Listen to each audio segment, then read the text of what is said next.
Hey guys, and welcome back to this channel. In this video, I'll be showing you guys how you can read a map on Schedule 1 because I have a hard time reading maps in any game, but this one, I'll give you tips because I'm like the worst map reader, but with this tip, I assure you, you'll get better at reading maps. So go and press M on your keyboard to open up the map. So as you can see, where I'm heading is like north, and I'm able to see it up here that I'm facing north, and I'm also able to see it on the top of my screen if you can see. And for instance, I want to go to, let's see, Donna Martin. Well, they're obviously going south, so I'm just going to turn until I'll see south on top here.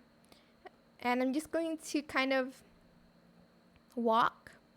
And then I'll open the map again, and then I'll see they're going. So they're going right. And then I have to like move it to the right here. I think so. Is this Donna?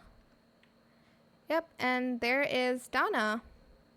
That is it for this video. I hope it was helpful for you guys. Don't forget to like, comment, share, and also subscribe to this channel if you haven't done that already. If you have any more questions, just leave it in the comment section down below. I will try my best to answer them all for you guys. And if you found this video helpful, please click the thanks button as well. That is it. Thank you so much for watching. Bye.